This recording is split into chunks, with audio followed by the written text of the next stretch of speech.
Hello दोस्तों, मैं आपका गाइड, आपका दोस्त अनुराग पांडे और आप देख रहे हैं हमारा यूट्यूब चैनल।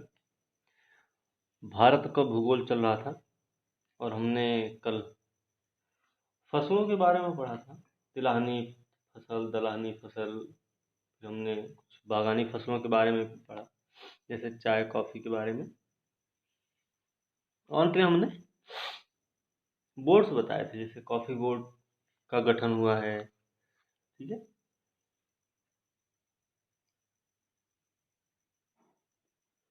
तो कॉफ़ी बोर्ड हमने बताया था बंगलुरु में है, रबर बोर्ड आपका कोट्टायम में, चाय बोर्ड कोलकाता, और तंबाकू बोर्ड जो है आपका गुंटूर में स्थित है।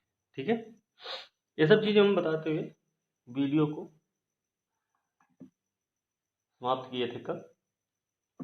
आज की वीडियो हम देखेंगे कुछ और भी बागानी फसलें हैं, जिसमें तंबाकू, रबर होगा। ठीक है, और पशुपालन के बारे में भी हम देखेंगे, पशुओं के बारे में। भारत में पशु भी पाए जाते हैं। ठीक है, इनकी जनगणना भी, इनकी भी गणना होती है। तो चलो शुरू करते हैं आज का वीडियो। वीडियो को अंत तक जरूर देखें और वीडियो को लाइक शेयर कमेंट करना ना भूलें। साथ में चैनल को सब्सक्राइब जरूर करें। आपके जैसे बीपीएससी का एग्ज़ाम है तो उसके लिए बहुत ही इम्पोर्टेंट होगा, क्योंकि फैक्ट्स हैं, बहुत सारे फैक्ट्स हैं जो आपको याद करने लायक हैं इसमें।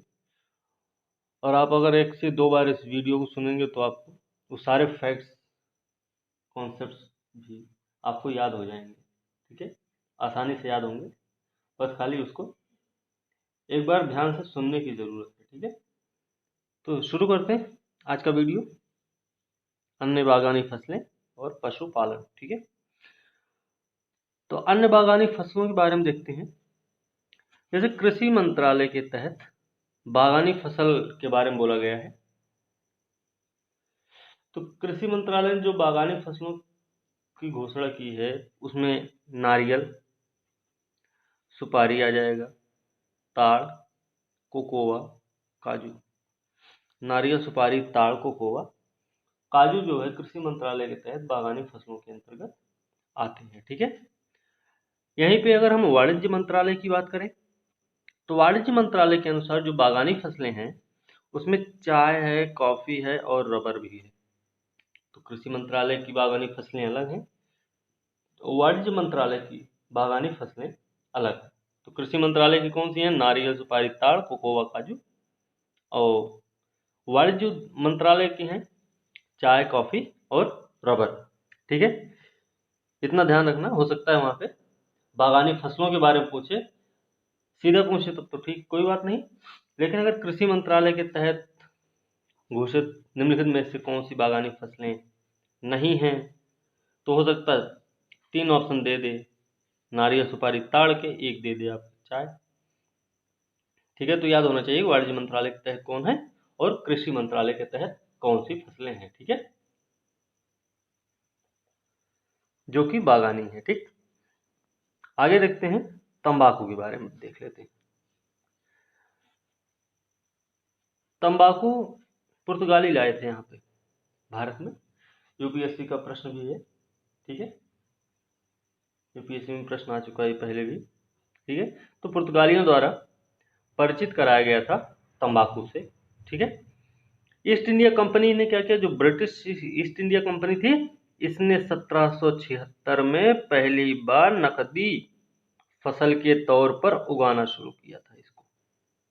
इतना भी ध्यान होना चाहिए कि पुर्तगालियों ने परिचित कराया हमें, ठीक है, लेकिन ब्रिटिश ईस्ट इंडिया कंपनी ने क्या किया कि 1776 में, 73 का रेगुलेटिंग एक्ट था, 76 में नकदी फसल के तौर पे इसको उगाना शुरू कर दिया था ईस्ट इंडिया कंपनी ने। तो ध्यान रखना, पहली बार नकदी फसल के तौर पे उगाना किसने शुरू किया? तो ब्रिटिश ईस्ट इंडिया कंपनी ने 1776 में। ठीक है, महत्वपूर्ण व्यावसायिक फसल होने के कारण भारत में स्वर्णिम पत्ती बोलते हैं तंबाकू को। महत्वपूर्ण व्यावसायिक फसल है तो इसको बोलते हैं स्वर्णिम पत्ती। ठीक है, इसमें देखिए कई सारी किस्में होती हैं तंबाकू में भी। जैसे सिगरेट योग्य, सिगरेट योग्य होती होगी, कोई बीड़ी बनाने में काम आती होगी। तो सिगरेट योग्य जो तंबाकू की किस्में होती हैं उनको फैब, FAB, बर्ले, बर्ले मतलब ये अमेरिका के केंटुकी राज्य में उगाई जाने वाली तंबाकू की प्रमुख फसल है। ध्यान रखना कि अमेरिका के केंटुकी राज्य में उगाई जाने वाली तंबाकू की प्रमुख फसल का नाम है बर्ले। ठीक है, ओरिएंटल के नाम से जाना जाता है। सिगरेट योग्य जो तंबाकू की किस्में हैं उनको हम फैब भी बोलते हैं, हिंदी में भी लिख सकते हैं उनको, बर्ले भी बोलते हैं, जो कि अमेरिका के केंटुकी राज्य में उगाई जाने वाली तंबाकू की प्रमुख फसल है, और ओरिएंटल भी बोल सकते हैं उसको। ठीक है, मुख्य उत्पादक राज्य की अगर हम बात करें तो यहाँ पे आंध्र प्रदेश पहले नंबर पे, तेलंगाना है, गुजरात है और कर्नाटक है। ठीक है, फिर क्षेत्रफल के अनुसार अगर देखा जाए सबसे बड़ा राज्य तो वहाँ भी आंध्र प्रदेश है, फिर गुजरात आएगा, फिर कर्नाटक है, फिर उत्तर प्रदेश। तो क्षेत्रफल के अनुसार उत्तर प्रदेश का चौथा स्थान है तंबाकू के। ठीक है, तंबाकू के लिए। लेकिन उत्पादन के हिसाब से देखा जाए तो चौथा स्थान कर्नाटक का आता है। ठीक है, तो ये बातें आपको ध्यान होनी चाहिए। 1776 में नकदी फसल के तौर पर उगाना शुरू किया ब्रिटिश ईस्ट इंडिया कंपनी ने, पुर्तगालियों ने लेकिन परिचित करा दिया था। ठीक है, आगे है नारियल। नारियल क्या है? 2015 के बाद उत्पादन लगातार बढ़ रहा है इसका। 2015 के बाद की अगर बात की जाए तो 2015 से नारियल का उत्पादन बढ़ रहा है लगातार। ठीक है, उत्पादक राज्य के बारे में देखा जाए तो केरल, तमिलनाडु और कर्नाटक आते हैं। नया आंकड़ा है। ठीक है, नया आंकड़ा मतलब इस बार का नहीं है, लास्ट ईयर का है। तो केरल, तमिलनाडु, कर्नाटक जो हैं तब नारियल के उत्पादन में पहले, दूसरे और तीसरे स्थान पर आते हैं। अगर हम उत्पादक देश की बात करते हैं तो इंडोनेशिया पहले, फिर फिलीपींस, फिर उसके बाद भारत आएगा। उत्पादक राज्य में देखेंगे तो केरल, तमिलनाडु, कर्नाटक। देश में देखेंगे तो इंडोनेशिया, फिलीपींस और भारत इसमें शामिल है। ठीक है, मसालों की बात करें तो मसाले हैं, थोड़ा सा और बड़ा कर देते हैं, देखने में दिक्कत हो रही होगी।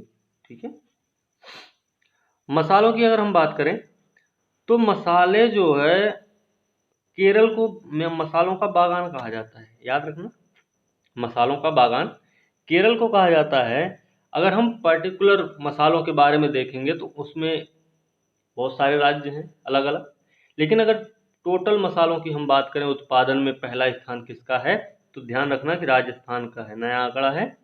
ठीक है, लास्ट ईयर का। केरल प्राचीन काल से ही विश्व में गरम मसालों के संवर्धन के लिए प्रसिद्ध है।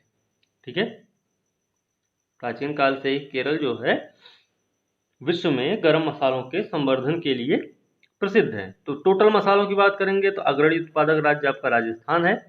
लेकिन अगर हम अलग अलग बात करेंगे तो जैसे लौंग की हम बात करें,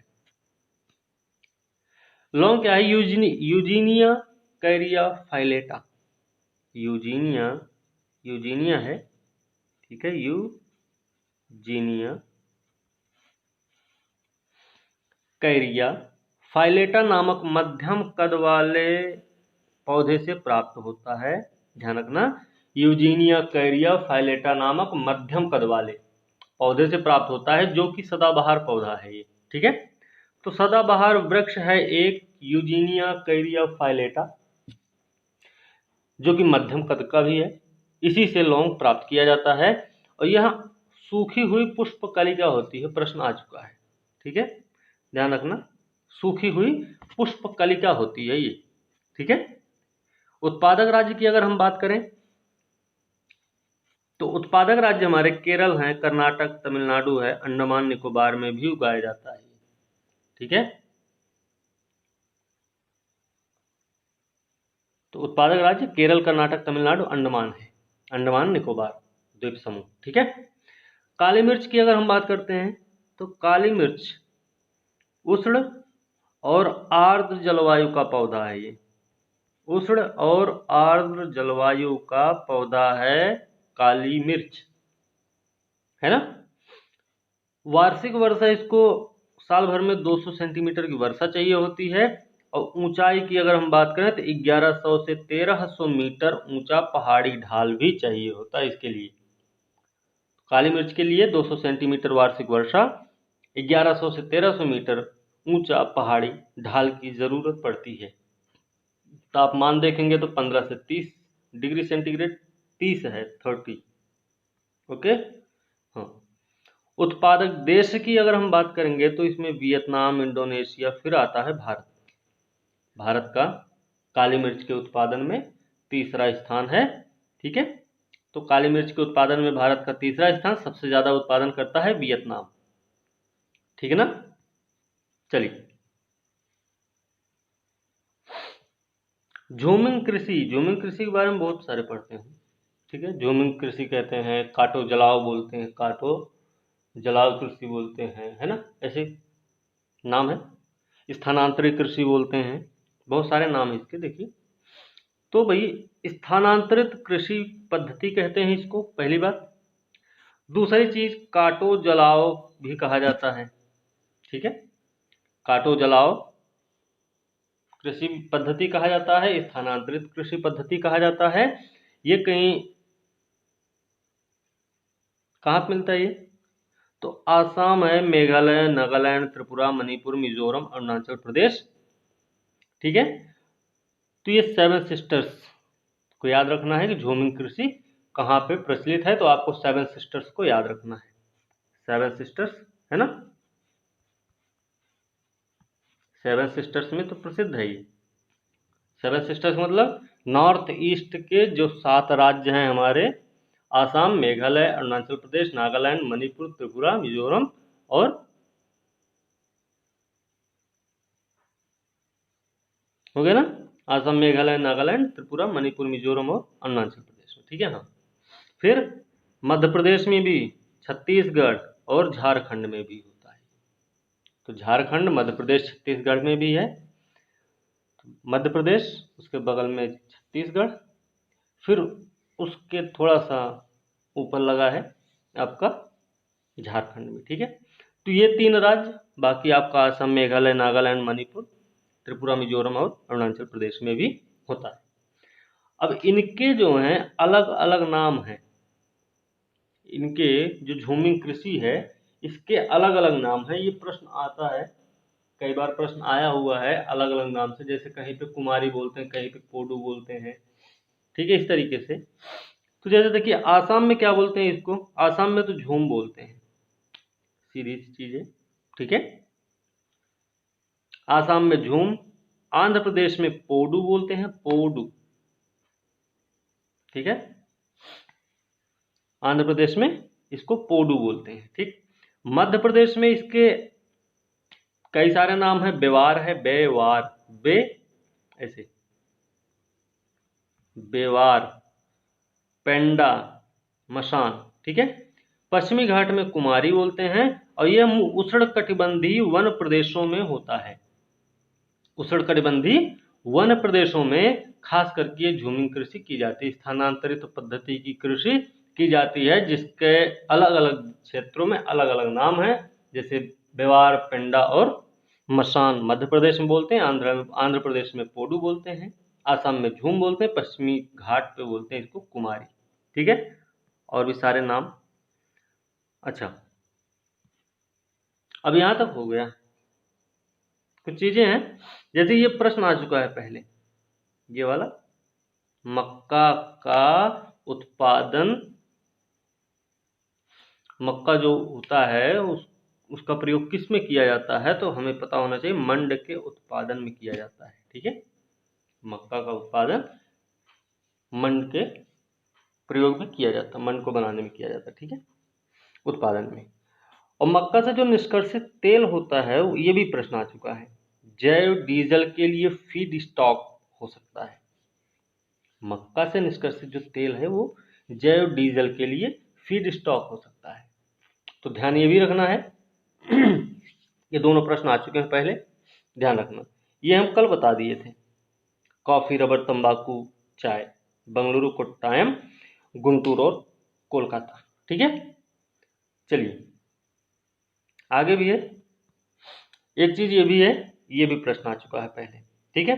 तो प्रसंस्करण के लिए बोले, उसमें प्रश्न था कि आलू की सबसे अच्छी किस्म कौन सी है जो कि प्रसंस्करण के लिए सबसे अच्छी मानी जाती है।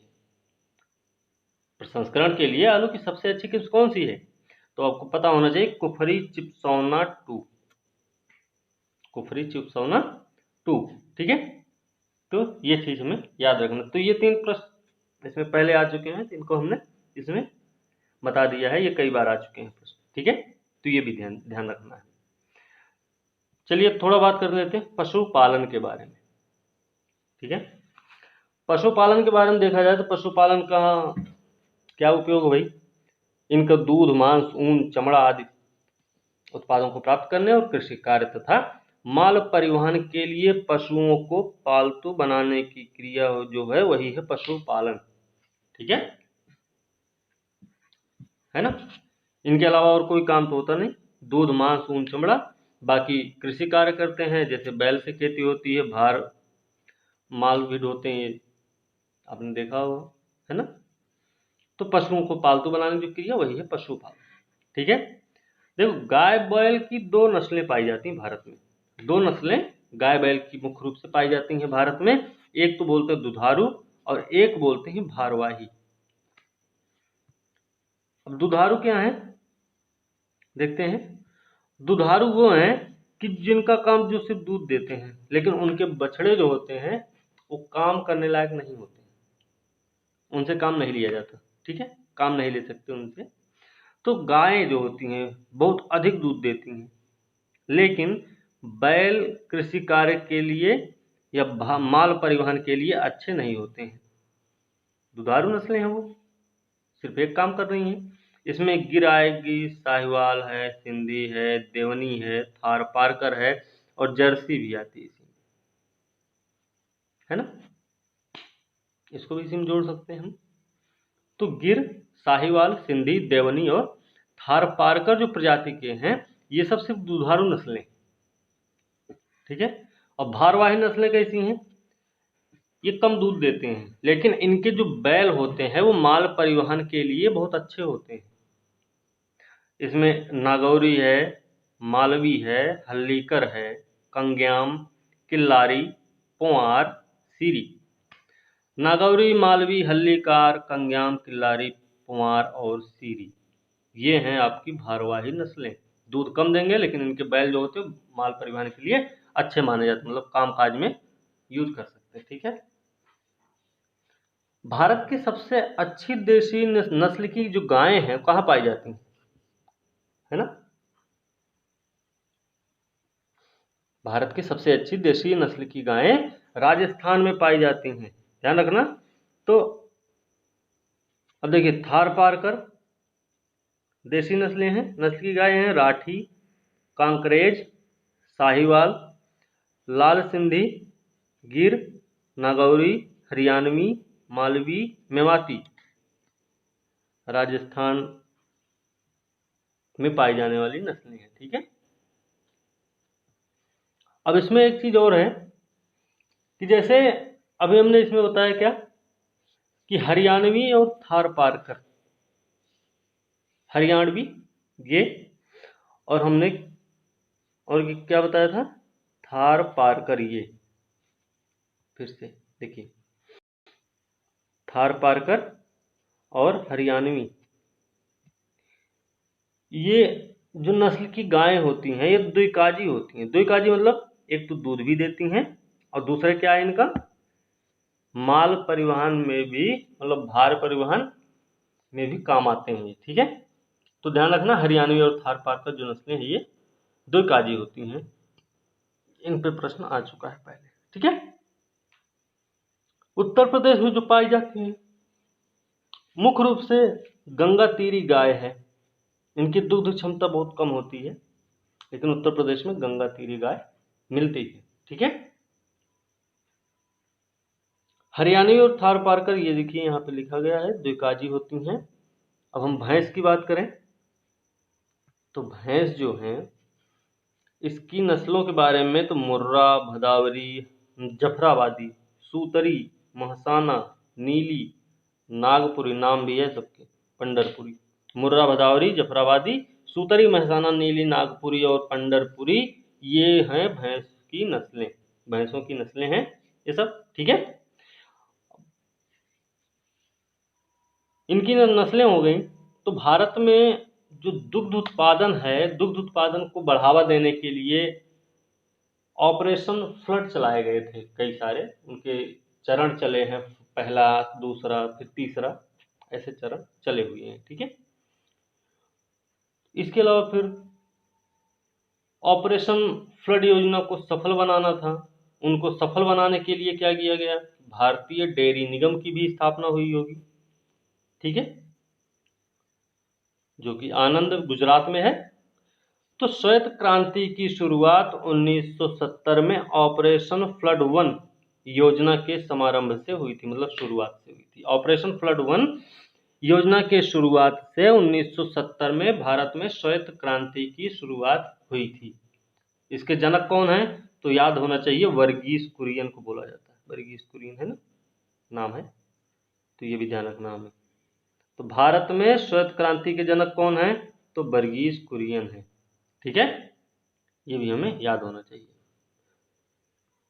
ठीक है, ये देखिए यहाँ पे लिखा भी गया है, भारत में श्वेत क्रांति के जनक डॉक्टर वर्गीस कुरियन है, जिसका संबंध दुग्ध उत्पादन से है। श्वेत क्रांति हमने बताया था लास्ट के लास्ट वीडियो में, है ना।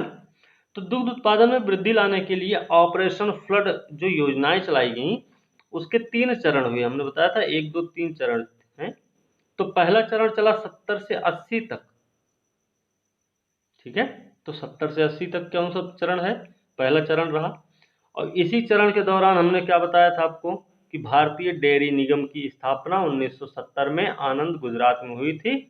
ठीक है, जिसका उद्देश्य था कि ऑपरेशन फ्लड योजना को सफल बनाया जाए। ओके, दूसरा चरण आता है 81 से 85 के बीच में। फिर तीसरा भी है, तीसरा आपका 85 से 94 तक चला। ठीक है, तो पहला 70 से 80, दूसरा 81 से 85, 81 से 85, और तीसरा चरण है 85 से 94, 94। ओके, चलिए आगे भी देख लेते हैं थोड़ा सा। देखिए यहाँ पे लिखा गया है, ऑपरेशन फ्लड योजना को सफल बनाने के लिए क्या किया गया, 1970 में भारतीय डेयरी निगम की स्थापना हुई गुजरात में, आनंद में। गुजरात में आनंद एक जगह है, वहां पे इसकी स्थापना की गई, किसकी, भारतीय डेयरी निगम की। ठीक है, फिर बात होगी राष्ट्रीय डेयरी विकास बोर्ड की स्थापना कब हुई है। डेयरी हमने लिख दिया था यहाँ पे, डेयरी होता है जैसे, डेयरी, डेयरी। ठीक है, तो डेयरी विकास बोर्ड की स्थापना हुई है 1965 में, 1965 में इसकी स्थापना की गई, नेशनल डेयरी डेवलपमेंट बोर्ड, है ना, ऐसे। ठीक है, अब राष्ट्रीय डेयरी शोध संस्थान,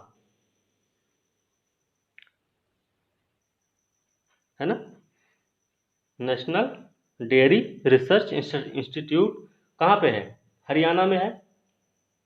हरियाणा में कहाँ, करनाल में।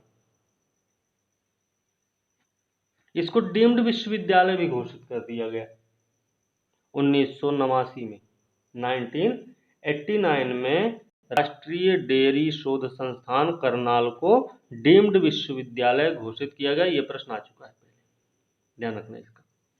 ठीक है, तो ये भी गया है, ये भी प्रश्न आ चुका है ये वाला। ठीक है,